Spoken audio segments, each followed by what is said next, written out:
Okay, Assalamualaikum warahmatullahi wabarakatuh. Let's start our lesson today by saying basmalah. Friends, today we are going to deal with the types of research. Hari ini kita akan mempelajari tentang macam-macam penelitian ya.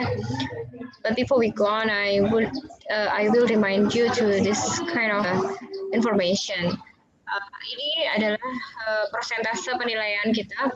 Penilaian kita terdiri dari 15% attendance and then participation, 15% assignment, 30%, and then followed by exam, 40%. Untuk attendance itu 15%, itu maksudnya nanti adalah kehadiran. Jadi ketika kamu datang, kemudian kamu bergabung, mengikuti, maka kamu akan mendapatkan poin 4. Kemudian ketika hanya datang dan melihat saja, menyimak saja, maka akan mendapatkan poin 3. Tapi kalau cuma datang sekedar absen, maka hanya akan mendapat 1. Kemudian kalau benar-benar tidak 0, ya nanti dapat 0. Kemudian untuk participation ini adalah keaktifan kalian during the class. Jadi nanti ketika pembelajaran kita melewati WhatsApp, ya nanti respon kamu di WhatsApp. Kemudian ketika pembelajaran kita di Padlet, ya berarti respon kamu terhadap Padlet baik dari sisi kamu yang bertanya or I ask you or we are discussing. And for the assignment, it is about 30%. It is a kind of submission and also appropriateness of the job. Jadi untuk tugas nilainya 30% nanti terdiri dari 30% pengumpulan tugas, kemudian isi dari tugas tersebut. Apakah isinya memang cocok dengan tugasnya atau kamu menjadi outlier. Maksudnya kamu mengerjakan tugas tapi isi tugasnya tidak sesuai dengan yang ditugaskan, atau kamu tidak paham dengan tugasnya tapi tidak mau bertanya, kemudian menyebabkan tugas itu tidak sinkron, maka tidak akan mendapatkan poin maksimal. And then the last part is about the exam. Exam also same. It is about the submission and also appropriateness of the job. Nanti sama dengan assignment ya, cuma dia porsinya lebih besar, yaitu 40%.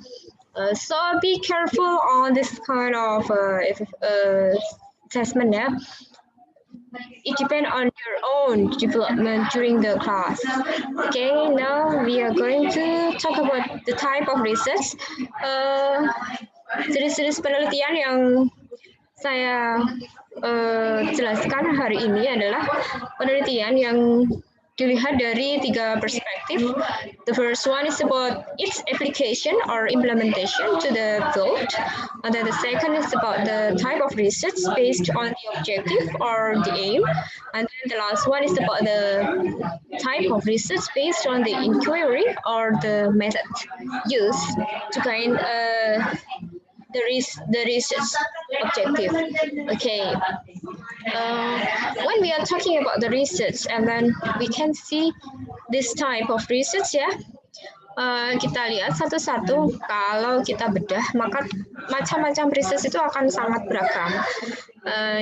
Akan sangat beragam. Tapi nanti kita akan lihat satu-satu.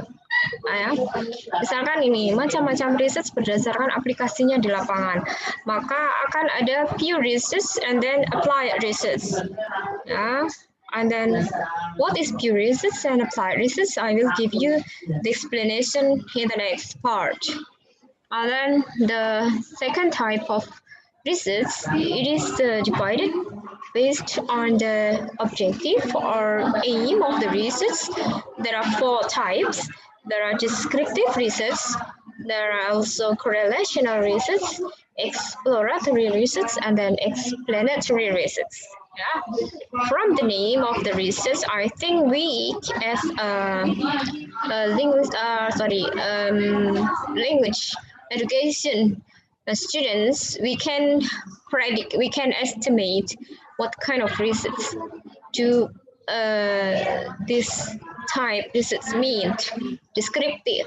Dari namanya deskriptif, kita mungkin akan bisa menebak, oh deskriptif itu ya research yang mendeskripsikan, menggambarkan. Exploratory, oh berarti nanti penelitian yang explore. And then correlation berarti research yang ada menghubungkan, ya, yang yang membedah tentang hubungan antar aspek ya mungkin ya. Kemudian explanatory, explanation, menjelaskan. And then from the perspective of the inquiry or the methods of the research itself, it is divided into two types. There are quantitative research and qualitative research. Jadi kalau berdasarkan metode penelitian itu research dibagi menjadi dua, yaitu quantitative research dan qualitative research. Nah, nanti di bawahnya ada yang namanya mixed method, ya. Ada yang campuran, metode campuran yang biasa dikenal dengan mixed method.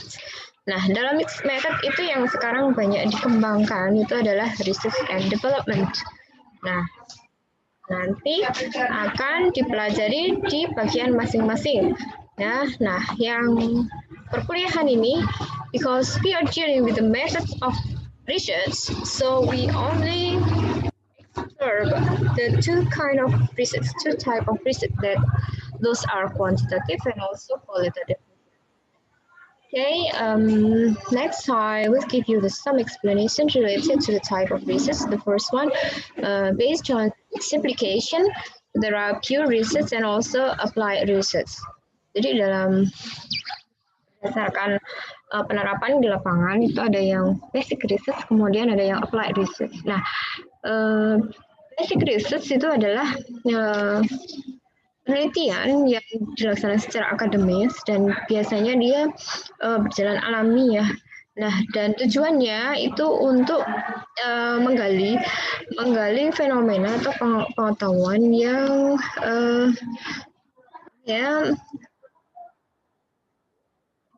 tidak ada efek ya dalam waktu dekat. Jadi dia biasanya hanya untuk melengkapi atau memperbaiki metode penelitian saja. Jadi misalkan nih, yang saya mau mengetahui tentang pemerolehan bahasa anak nih. Nah, jadi di situ alami ya. Jadi dia hanya mengamati. Jadi tidak ada aplikasi, tidak ada penerapan suatu perlakuan, tidak.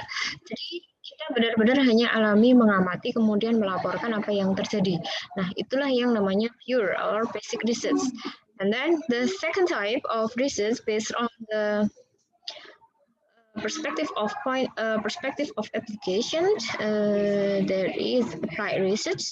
Nah, kalau applied research itu adalah implemented, applied, aplikasi. Jadi menerapkan suatu. Nah, kalau menerapkan suatu perlakuan, maka biasanya ditujukan untuk mencari suatu pemecahan atas masalah-masalah yang ada di lapangan. Nah, biasanya kebanyakan penelitian bidang sosial itu akan menggunakan applied research, akan menggunakan teknik research yang seperti ini ya. Jadi dia akan melakukan suatu perlakuan khusus kepada subjek penelitian yang ada di lapangan untuk mendapatkan tujuan penelitiannya. Jadi misalkan nih, saya di kelas ada permasalahan tentang siswa yang rendah, maka saya akan menerapkan using game. Nah, using game itu adalah perlakuan. Applied itu diterapkan di lapangan, maka itu adalah applied research. Jadi berdasarkan application itu, maaf ya, backsound-nya agak ramai ya. Semoga bisa mendengarkan penjelasan saya dengan jelas. Jadi kalau berdasarkan application, jadi ada dua macam itu, ada yang research murni, kemudian ada yang research aplikasi atau research penerapan ya. Maknanya di situ diterapkan sebuah perlakuan. Okay, next. berdasarkan sisi tujuan, kalau tujuannya maka research itu dibagi menjadi 4, yaitu yang pertama descriptive research yang bertujuan untuk mendeskripsikan. Mendeskripsikan itu kan menggambarkan sesuatu fenomena, menggambarkan suatu problem, seolah-olah kita itu tahu oh problemnya seperti ini. Ya, nah tidak hanya problem atau fenomena, bisa juga pelayanan, bisa juga information, bisa juga attitude toward a nice issue gitu ya. Nah, ini deskriptif ini biasanya selalu mengacu pada sesuatu yang bisa dihitung atau sesuatu yang bisa dihitung ya namanya. Jadi sesuatu yang bisa diamati kemudian ditarik dipertimbangkan, diklasifikasikan, kemudian digolongkan, dikelompok-kelompokkan masing-masing. Nah, itu namanya dihitung. Jadi ini kalau berdasarkan tujuan penelitian deskriptif itu adalah yang kita mau menggambarkan sesuatu. Kemudian ada correlational research. Correlational research itu adalah yang mencoba untuk mengetahui hubungan, ya, mengetahui hubungan antar sesuatu. Misalkan apakah kondisi ekonomi orang tua itu menyebabkan motivasi belajar anak, apakah berpengaruh. Jadi dia mengeksplor tentang ini ya, pengaruh antar bagian atau antar sesuatu kepada suatu hal yang lain. Misalkan apakah X itu berpengaruh kepada Y. Kemudian apakah motivasi itu mempengaruhi kepintaran. Nah, seperti itu yang dinamakan correlational study. Kemudian ada explanatory. Explanatory itu adalah jenis penelitian yang tujuannya untuk mengklarifikasi kenapa dan bagaimana pengaruh itu bisa terjadi. Ya. Jadi apakah tadi misalkan kan kalau tadi kan mencari mengetahui pengaruhnya. Kalau ini menggali bagaimana kok itu bisa berpengaruh. Nah, seperti itu. Kemudian yang terakhir adalah exploratory. Exploratory research itu bertujuan untuk mengeksplor suatu yang perlu diinvestigasi, kemudian dia biasanya untuk menjawab pertanyaan apa, siapa, dan kenapa. Ya, biasanya issue or theme itu yang diteliti itu biasanya masalah-masalah yang belum ditemukan solusinya. Nah, itu berdasarkan tujuan penelitian. And then the last one is about the methodologies. Kalau methodologies itu ada 2 payung besar yang biasa kita ketahui dengan kuantitatif dan kualitatif research. If kuantitatif itu biasanya yang namanya kuanti. Kuanti itu namanya jumlah ya, jadi biasanya dia berkaitan dengan angka. Statistik biasanya sangat berperan dalam jenis penelitian ini. Jadi kalau kuantitatif biasanya itu isinya angka-angka. Ya, jadi objektifnya adalah untuk quantify, untuk mengetahui kuantitas antar variabelnya ya dalam suatu fenomena. Kemudian kualitatif. Kalau kualitatif itu kebalikan dari kuanti. Kalau kuanti bersifat angka, kalau kuali itu bersifat hanya penjelasan ya. Jadi qualitative study itu describe the variation and diversity in a phenomenon, situation or attitude with flexible approach so as to identify as much variation and diversity as possible. Biasanya yang masuk ke dalam kualitatif itu biasanya adalah penelitian-penelitian yang terkait dengan fenomena sosial. Ya, nah untuk bahasa, untuk kita sebagai orang bahasa itu bisa menerapkan kedua-duanya. Kalau kita tertarik untuk menghitung kuantitas, ya kita menggunakan kuantitatif. If we are interested to analyze some language phenomena or attitude, and then we use qualitative. Nah, contohnya dari dua gambar ini, ya, ini adalah kuantitatif versus kualitatif.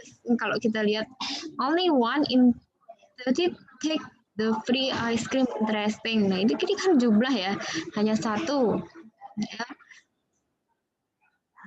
Only 1 in 30 take the free ice cream. Jadi hanya satu orang yang mengambil satu es krim dari 30 orang yang mengambil. Jadi dari 30 orang itu ternyata frekuensinya hanya ada satu orang yang mengambil es krim yang gratis. Jadi ternyata tidak semua orang itu mau mengambil yang gratis. Gitu ya. Itu kuanti karena menghitung. Tetapi kemudian kalau kuali itu menjadi seperti ini pertanyaannya. What did you feel when you saw the free ice cream? Perasaanmu seperti apa ketika kamu melihat di situ ada es krim gratis? Nah, jadi sudah tidak menghitung lagi, tapi mengeksplor, menanyakan behavior, attitude behind the free ice cream, gitu ya. Secara lebih jelasnya, Anda bisa melihat di sini ya perbedaan antara kuanti dan kuali. Nah, untuk kuanti akan dijelaskan lebih lanjut oleh Pak Adan dan Bu Lulu, kemudian kualitatif nanti akan bersama dengan saya. Nah, kalau dilihat dari tujuannya, kuantitatif itu adalah untuk menghitung, ya. Menghitung apa yang diteliti, apa yang diobserve. And then kemudian kalau kualitatif itu untuk melengkapi, untuk memberikan deskripsi yang detail, deskripsi yang khusus tentang sesuatu yang kita observe. And then from the purpose, kalau kuanti itu secara umum itu membuktikan hipotesis, ya. Jadi biasanya dia bersifat generalizability, jadi dia bersifat sangat umum. Kemudian dia ekspektasi atau ini ya, prediction ya, memprediksi. Kemudian dia juga nanti kesimpulannya berupa hipotesis awal biasanya terbukti atau tidak terbukti. Nah, kemudian kalau kualitatif itu contextualization, jadi sangat berdasarkan konteks, sangat berdasarkan pada interpretasi penulis, kemudian sangat bergantung pada understanding perspective. Understanding perspective here means we use the basic theory. We use the theory to analyze the data. Jadi kalau kualitatif itu kita sangat bergantung pada teori, gitu ya. Okay, and then from the tools, from the alat untuk mengumpulkan data itu biasanya kalau kuanti itu biasanya dia menggunakan survei, kemudian dia menggunakan angket, kemudian dia bisa juga menggunakan tes yang bisa dihitung. Jadi kalau benar 1, kalau salah 0. Kemudian kalau sangat setuju 5. Nah, seperti itu. Tapi kalau kualitatif biasanya dia hanya mengumpulkan dia malah justru datanya